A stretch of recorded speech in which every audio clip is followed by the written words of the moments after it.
안녕하십니까, 김다운입니다. 안녕하세요, 이대관입니다. 오늘은 이대한 팀장님을 모시고 요새 분양만 되면은 제일 먼저 완판이 되는 드라이브인 호실에 대해서 알아보도록 하겠습니다. 특히 서울을 벗어나면 경기도권에서는 드라이브인이 더 인기가 좋은 것 같아요. 그렇죠. 그건 지역마다 차이가 있죠. 일단 드라이브인 호실이 생소하신 분도 계실 것 같은데, 팀장님, 드라이브인 호실이 어떤 겁니까? 드라이브인은 쉽게 말해서 차가 지상까지 올라갈 수 있는 건물을 드라이브인 시스템이라고 하는데요. 이건 또 분류가 있습니다. 차가 지상까지 올라가는 게 있고, 네. 호실 앞까지 주차가 가능한 게 있고, 또 호실 안까지 들어가는 게 있습니다. 그러면 이 세 개를 비교해 봤을 때 같은 지역이라면 프리미엄이 한 1,000만 원씩 차이가 나요. 도어 투 도어라고 하는데요. 그러니까 트럭 문을 열면 바로 사무실 문이 보이는 거를 도어 투 도어라고 합니다. 차가 와서 바로 낼 수 있도록. 그리고 물류업체한테는 딱 좋죠. 도어 안속까지 들어가는 거는 뭐라고 부르나요? 호실 안속까지 들어가는 거. 뭐 그런 거 없어. 드라이브인 호실 중에 제일 좋은 게 차가 이제 호실 안까지 호실 안까지 들어가는 게 제일 좋은 거고. 그러려면 이제 문 사이즈가 네. 가로 3m, 세로 3m든가 네. 좀 더 좋은 거는 3m, 3m면 하이 탑자는 못 들어와요. 네. 1톤 트럭은 들어올 수 있지만 일반 트럭으로 네. 하이 탑자까지는 못 들어옵니다. 2.5톤도 안 되나요? 2.5톤도 하이 탑자는 못 들어오고 윙바디 못 들어오고요. 그냥 일반 탑차까지는 들어올 수 있어요. 하이 탑차나 윙바디까지 들어오려면 4m, 4m 이게 돼야 되는 거죠. 그러면 대중들은 2.5톤이 무슨 트럭인지 3.5톤이 무슨 트럭인지 잘 모르실 것 같은데. 파란색 트럭이 한 1톤이고요. 또 흰색 트럭이 2.5톤. 네. 그 다음에 한 7m, 9m 정도 되는 긴 거. 네. 이게 한 5톤 정도 되고요. 컨테이너는 이제 완전 철제 상자 있지 않습니까? 20피트가 있고 40피트가 있는데요. 예. 그런 거 가지고 컨테이너 차량이라고 하고 있습니다. 아, 20피트, 40피트 이 네. 말이 나오면은 컨테이너를 떠올리면 그렇죠. 되겠네요. 네, 맞아요. 전국에 지식산업센터가 몇 예. 개나 있을까요? 작년 기준으로 한 1,400개 정도 되는데요. 예. 지금은 아마 1,500개 넘었겠죠? 그러면 1,500개 중에 예. 드라이브인 시스템을 갖춘 지식산업센터가 비중이 어느 정도 차지할까요? 예, 퍼센트로 따지면 예. 서울 지역에는 한 10%, 그 다음에 경기도는 한 30% 잡으면 되겠고요. 지방만 저번에도 될 것 같습니다. 그러면 일단 제가 드라이브인 호실이 귀하고 네. 프리미엄이 잘 붙고 좋은 호실인 건 알겠는데 예. 제 생각에 기업들이 김포나 남양주 같은 곳에 임대료가 더 저렴한 있구나. 물류창고를 쓰면 될 것 같은데 왜 굳이 비싼 지식산업센터에 드라이브인 시스템을 선호하는 걸까요? 예를 들어서 이 업체가 임대료 쓰고 있다면 보통 사무실하고 창고하고 보통 분리가 많이 되어 있습니다. 물류는 저렴한 창고로 많이 오고요. 비싼 사무실에서는 업무를 많이 보죠. 그런데 한 건물 안에 예. 내가 사무실도 쓰면서 물류도 같이 원하는 업체들이 많습니다. 물론 큰 업체라면 업무와 물류를 분리할 수 있겠죠. 그렇죠. 본사는 뭐 강남에 있고 그렇죠. 예, 맞아요. 물류센터는 경기도 어디에 예. 있고. 근데 100평 이하를 쓰면서 사무실과 물류업체를 이렇게 분리하면 뭐 배송비도 들 뿐더러 이런 물류 관리 그런 것들이 더 신경을 많이 쓰기 때문에 될 수 있도록 한 공간 안에 쓰는 걸 가장 선호해요. 그게 안 되면 한 건물, 그러니까 지상 지하 이렇게. 그게 안 되면 네. 같은 동네 아니면 아주 다른 지역 이렇게 되는 거죠. 코로나 이후에 물류가 증가되면서 더욱 가속화되고 있습니다. 그러겠네요. 네. 요즘 사무실들은 점점 분할하는 추세예요. 큰 회사도. 예를 들어서 1,000평을 쓰고 있는데 누가 하면 코로나가 나왔다. 그럼 그 섹터는 다 격리되는 거죠. 그렇기 때문에 이제는 사무실을 크게 있는 회사들이 다 분리하고 있어요. 다만 물류는 그런 게 없으니까 코로나 때문에 물류 업체들이 이제 확실히 늘어나고 물류를 쓰는 창고들을 찾는 수요들이 점점 많아지고 있는 추세예요. 쇼핑몰 업체들은 확장을 한 업체들이 많습니다. 요즘 다 인터넷으로 시키니까 그렇죠. 쇼핑몰이 잘 되고 네, 맞아요. 드라이브인 수요가 엄청나게 늘었겠네요. 예, 맞습니다. 팀장님, 요즘 네. 지식산업센터가 많이 지어지고 있고 예. 시행사들도 이제 드라이브인 호실 수요를 알고 네. 드라이브인 비중을 늘리고 있는데 예. 너무 막 지어지는 드라이브인들이 많은 것 같아요. 그렇죠. 그러면 최소 드라이브인 호실을 예. 분양 받으실 때 예. 최소로 따져봐야 될 스펙, 문 크기라던가 아니면 평수라던가 예. 그런 게 어떤 것들이 있을까요?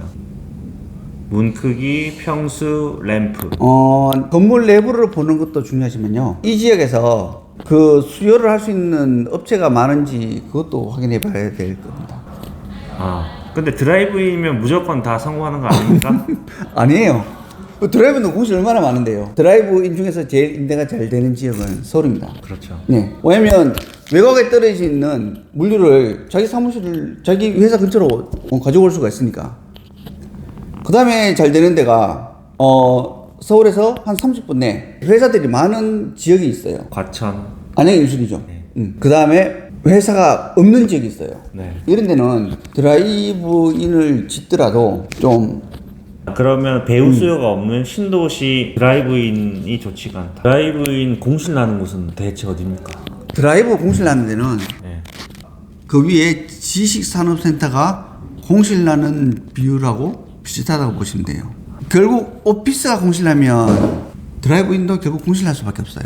그러니까 이게 드라이브인도 결국 어딘가 주변에서는 이제 수평이 등을 들어가야 되는데 주변에 파란 지붕 창고가 많다. 그러면 괜찮아요. 또 주변에 파란 지붕은 없더라도 회사가 많다. 그것도 괜찮아. 회사가 들어와서 자기가 그 갖고 있는 물류를 자기 건물로 다시 끌어오면 되니까. 그런데 업체도 회사도 얼마 없고 또 파란 지붕 창고도 얼마 없는 지역이면 수평이 되는 게 쉽진 않아요. 아 그러면 네. 제가 작년에 안양에서 분양을 했을 때 예. 주변에는 공장이 굉장히 많았어요. 예. 제가 들었던 생각이 네. 드라이브인 호실은 예. 그래도 임대료가 파란 지붕 공장보다 비싸니까 그렇죠. 수평 이동이 안 되지 않을까 이런 걱정을 했는데요. 아, 그것도 다른 게 단독 창고는 면적이 커요. 최소 100평입니다. 예. 물론 50평도 있긴 있어요. 100평을 잘라놓은 거. 이제 50평, 30평 요 정도 규모는 보통 이제 드라이브인으로 평수가 크지 않으니까 월세도 차이가 없고 그래서 들어오게 되는 거죠. 단독 공장은 냉난방을 해야 되고 또 칸막이를 해서 자기 사무실을 따로 꾸며야 돼요. 근데 아파트 공장으로 들어오면 그 문제가 다 해결이 되는 거죠. 그러네요. 드라이브인 호실은 예. 인테리어 뭐 별로 할 게 없죠. 책상만 갖다 두면 되는 거죠. 100평 이상의 단독 공장을 쓰시는 분들도 예. 드라이브인으로 가는 경우가 있을 것 같아요. 그런 분들은 임대료가 저렴한 단독 공장을 버리고 왜 지산으로 오는 걸까요? 보통 드라이브인을 찾는 업체는 평수가 50평에서 한 150평을 많이 찾습니다. 더 깨끗하고 보안이 더 잘 되고 그러네. 보안도 있네요. 예, 또 좀 관리가 필요한 물류들이 있어요. 전자제품, 의류. 아, 좀 고가의 예, 그런 거는 이제 수시로 상태 확인을 하기 위해서 또 관리 측면에서 드라이브인으로 많이 오고 있습니다. 그런 물품들은 지하로도 안 돼요. 확실히 이해가 됐습니다. 저번에 저희 이 건물에 지하 2층 임대 문의가 들어왔었는데 네. 전기를 3,000W를 쓴다고 하더라고요. 3,000kW. 3000kW. 그게 3,000kW가 어느 수준이냐면 건물 전체 전기를 다 끌어쓰는 게 3,000kW더라고요. 보통 한 평에 1kW를 평균이거든요. 예. 근데 3000이면 사실 3000평 정도 써야 그래서 전기 증설까지 고민을 네. 하시다가 3,000kW면 도저히 안 되죠. 증설로도 힘들 것 같아서 파란 지붕 알아보시러 가셨거든요. 이렇게 되면 한전하고 따로 계약하기 때문에 집합 건물보다는 단독 건물로 가는 게 좋습니다. 지금 지사들이 막 지어지고 많이 지어지고 있는데 예. 드라이브인이 필요한 최소 조건이 있을 것 같아요. 층고라든지 문 네. 크기라든지 예. 드라이브인 호실이지만 꼭 피해야 될 호실들이 있을 것 같은데 최소 스펙을 좀 알고 싶네요. 투자자 입장에서는 이 드라이브인을 또 처음 접하는 경우도 많으니까요. 그래도 서울에 가까울수록 좋고요. 1번 서울에 가까워야 된다. 그 투자라고 생각하시면 2번 될 수 있으면 트럭이 호실 안으로 들어오는 게 가장 좋아요. 네. 그러려면 문의 넓이와 높이를 보면 되는데요. 네. 4m면 최고고요. 예. 아니면 3m. 정 어쩔 수 없으면 2m죠. 보통 2m인데 뭐 정 어쩔 수 없으면 그 호실 바로 앞에 자기 차가 주차를 할 수 있게끔 도어 투 도어 정도는 돼야 투자를 할 만한 거라고 봅니다. 근데 이것도 예.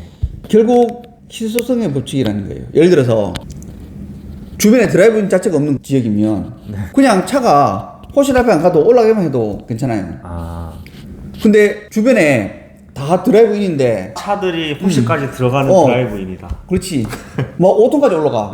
네. 근데 내 건물은 2.5톤까지 못 올라가. 아, 그러면 공실을 날 가능성이 많아요. 아, 이게 전부 경쟁입니다. 그러네요. 네. 주변 호실들 스펙을 예. 다 따져보고 예. 투자를 하셔야겠네요. 그렇죠. 이거는 나중에 파실 때도 프리미엄에 따라서 좀 차이가 나요. 경쟁률이 있는 건물인 같은 경우에는 프리미엄이 훨씬 많고요. 거래가 빨리빨리 또 되죠. 팀장님, 예? 제가 공부를 좀 해보니까 예. 성공한 드라이브인 호실이 예. 삼성 테크노밸리. 층고 7m. 층고가 7m예요? 예, 맞아요. 거기 분양을 언제 얼마에 했죠? 분양은 한 8년 정도 된 것 같은데요. 예. 위치가 조금 애매해서 네. 그 당시에는 분양이 잘 안 됐죠. 요즘 같으면 한 달 만에 끝날 현장인데 네. 그땐 다 그랬어요. 그랬다가 예. 얼마에 분양했나요? 근데 한 500만 원에서 600만 원 사이에요. 500만 원, 600만 원. 예. 그때 지금은 얼마인가요? 지금 평당 1000이죠. 2배 올랐어요. 2배. 2배.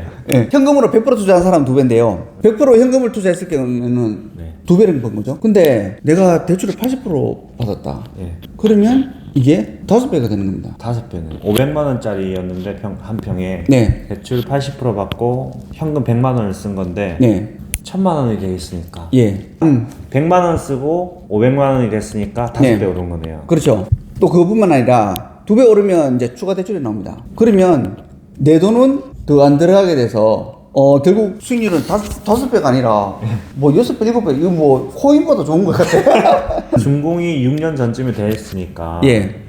한 6년 동안 그렇죠. 수익률이 한 5배, 6배, 7배가 되는 거네요. 그리고 6년 동안 월세를 꼬박꼬박 그렇죠. 받았는데 그렇죠. 그건 또 보너스. 보너스 정도가 아니고 그것도 메인 수입 아닙니까? 그렇지. 경기도는 그게 메인이지. 메인이지만 사실 워낙 차이 크기 때문에 이제는 메인이 그냥 부수입이고 아. 이제 차익이 워낙 크기 때문에 그러네요. 지식산업센터가 예전에는 수익형 부동산이었지만 그렇죠. 지금은 아파트 주택처럼 차익형이 되었네요. 이게 뭐 주식이나 코인용으로 뭐 프로로 한다. 예를 들어서 2배 오르면 200%고 예. 5배 오르면 500% 이렇게 되는 거죠. 그러네요. 예. 월세도 받으면서 500%의 수익을 올리는. 추가 대출 받으면 한 600, 700%야. 네, 그렇죠. 대출만 잘 받으면 1000%도 되지 않습니까? 아, 그거는 잘 받아야 돼요. 잘 받는 방법은 뭐 직접 전화 주시면 여기서 팀장님이 워낙 전문가시니까 그렇죠. 잘 알려드릴 거예요. 오늘은 이래한 팀장님과 드라이브인 호실에 대해서 알아봤습니다. 다음에는 더 유익한 내용으로 찾아뵙겠습니다. 감사합니다. 감사합니다.